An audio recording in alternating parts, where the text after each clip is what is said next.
Good morning बच्चों। आज हम लोग देखेंगे कि किसी कंडक्टर में करंट फ्लो होता है due to the free electron, और उस इलेक्ट्रॉन के केस में कुछ डिफिनेशन भी हमने बताए, drift velocity and the relaxation time. ठीक है, अब यहाँ पर हमें फार्मूला डिराइव करना है current in the conductor and the drift velocity of the free electrons. तो जैसे हम यहाँ पर एक कंडक्टर ले रहे हैं,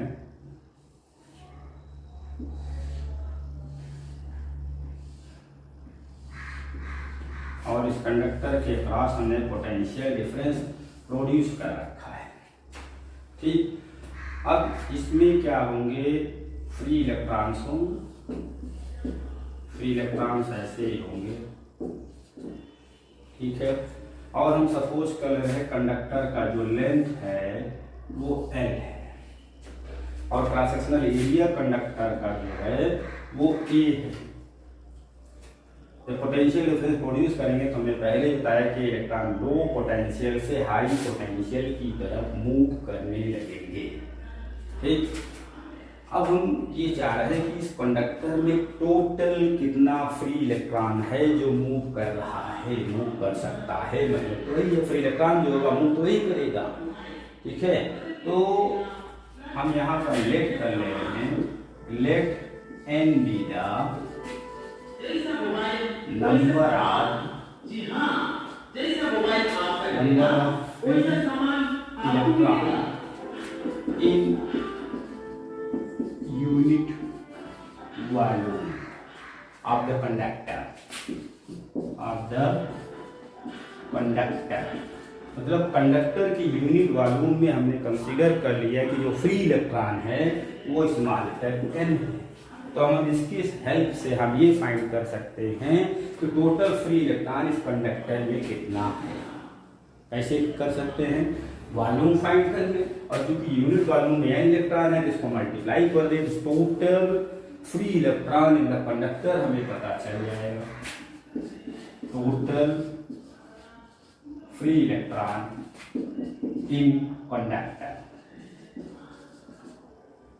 इन गिवन कर लो, जो गिवन है उसकी बात कर रहे हैं, यहाँ पर जो हमने लिया है तो हम इसको कंसीडर कर ले कैपिटल लेटर n से, तो n इक्वल टू क्या हो जाएगा, वॉल्यूम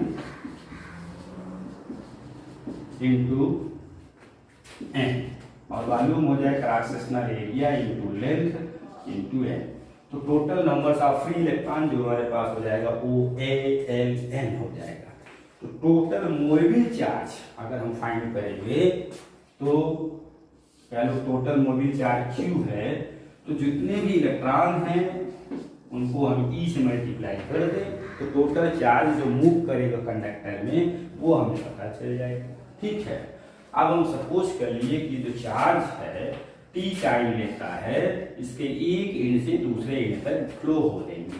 T टाइम में ये चार्ज जो है एक एंड से दूसरे एंड तक फ्लो हो जाते हैं, तो करंट क्या होगा, तो करंट I हो जाएगा Q अपॉन T।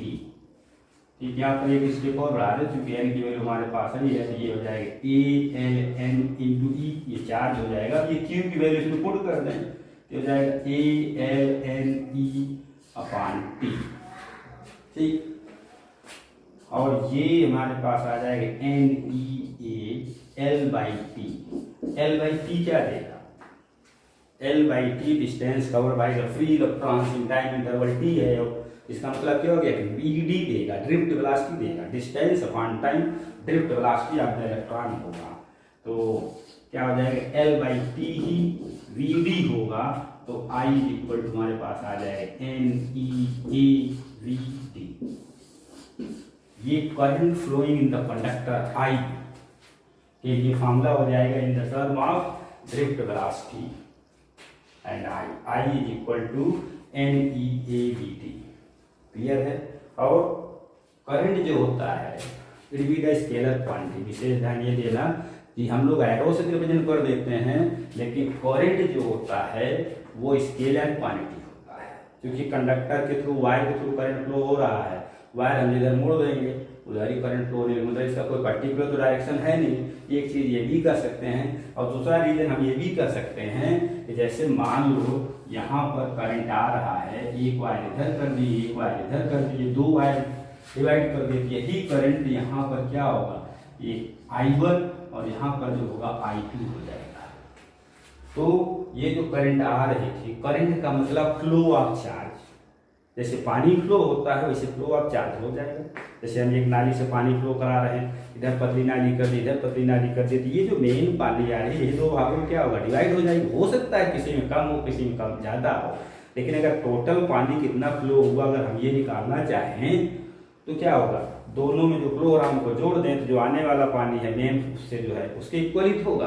तो वैसे ही यहाँ पर भी क्या है, चार्ज जैसे फ्लो हो रहा था, दो पथ मिल गया, कुछ चार्ज इधर फ्लो हो जाएगा, बचा हुआ चार्ज इधर फ्लो हो गया। और rate of flow of charge को हम लोग क्या कर रहे हैं, करंट कर रहे हैं।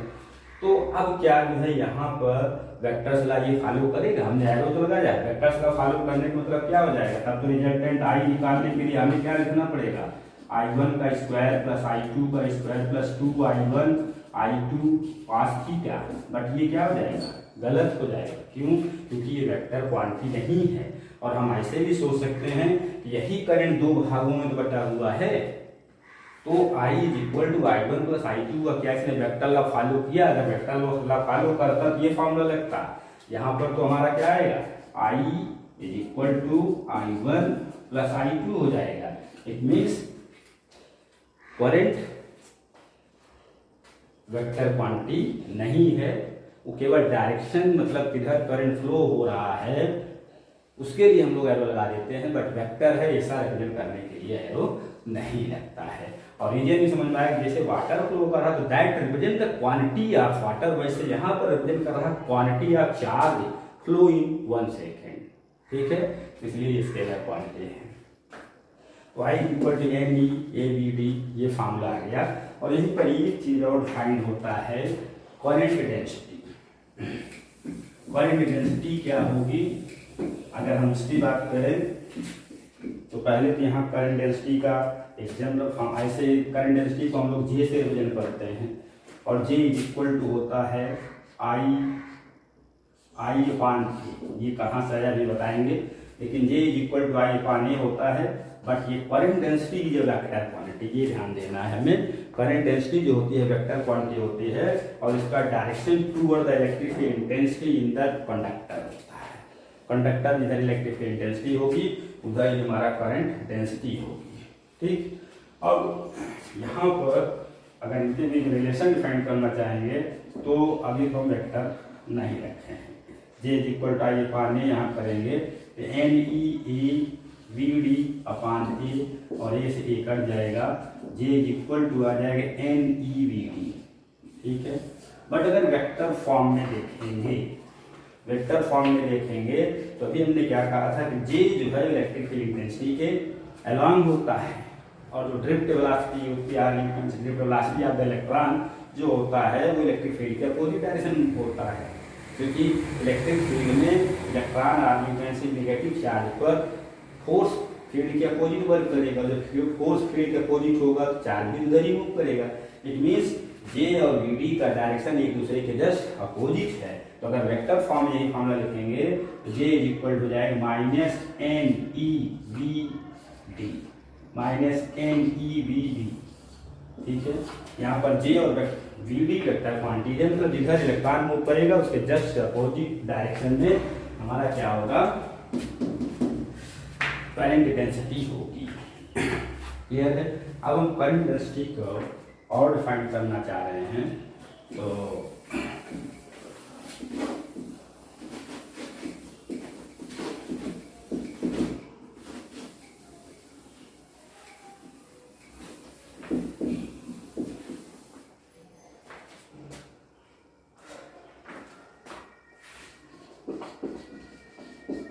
करंट डेंसिटी, करंट डेंसिटी की डेफिनेशन होती है कि it be the ratio of electric field intensity produce in the conductor and the resistivity of that conductor.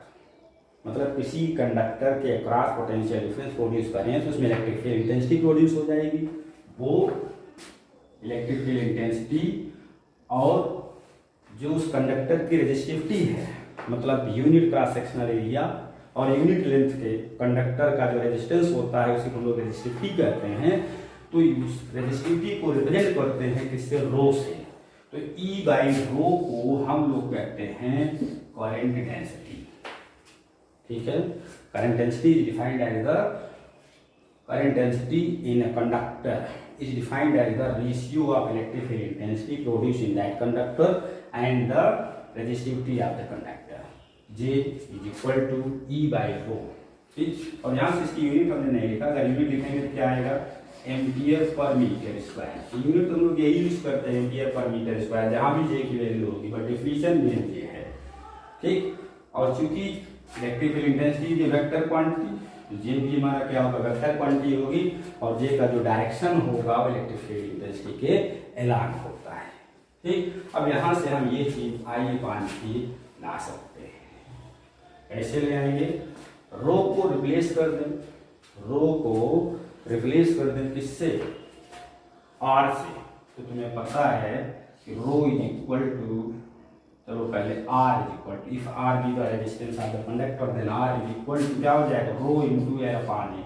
ये हम लोगों ने पढ़ा है, L अपान ए। ठीक, देन रो इज इक्वल क्या हो जाएगा, R into A by L. ये वैल्यू यहाँ पर पुट कर दें, जब पुट कर देंगे तो क्या आएगा, E upon R into A, और ये L जो होगा वो ऊपर चला जाएगा, E इंटू एल। ठीक, और E इंटू एल जो होगा पोटेंशियल डिफरेंस हो जाएगा, क्योंकि तुम्हें पता है कि E is equal to potential difference upon length of conductor होता है। तो अगर साइड चेंज करेंगे तो electrical intensity into the length of conductor gives out the potential difference across that conductor, then you can say that E into l जो होगा वो V के इक्वल हो जाएगा, then J is equal to क्या होगा, V upon R into A, और V upon R क्या होता है, पर इन कंडक्टर। तो ये हो जाएगा J is equal to I upon A हो जाएगा। तो ये फॉर्मूला हमारा इस रिलेशन से हमारे पास आया। हाँ, इसी चीज को हम एक चीज और लिख सकते हैं, क्योंकि 1 अपान रो रेजिस्टिविटी के इनवर्स को हम लोग कहते हैं स्पेसिफिक कंडक्टिविटी, स्पेसिफिक रेजिस्टेंस के इनवर्स को कहते हैं स्पेसिफिक कंडक्टिविटी, और it means intrinsic 1 upon rho is equal to sigma होता है स्पेसिफिक कंडक्टिविटी। ठीक है, तो 1 अपान रो की जगह पर सिग्मा पुट कर देंगे, किसी चीज हम ये भी लिख सकते हैं sigma into E, J is equal to E upon rho या सिग्मा इनटू ई, ये रिलेशन होता है। ठीक है, आशा करते हैं समझ आया होगा बच्चों की वीडियो। अगले वीडियो में हम जो है ओम्स लॉ का डेफिनेशन और ओम्स लॉ को डिराइव करेंगे, साथ साथ में रेजिस्टेंस की एक फार्मूला होता है R is equal to ml upon n square A tau, इसका भी डेरिवेशन करेंगे। तो आशा करते हैं वीडियो समझ आया होगा, लाइक करें, शेयर करें।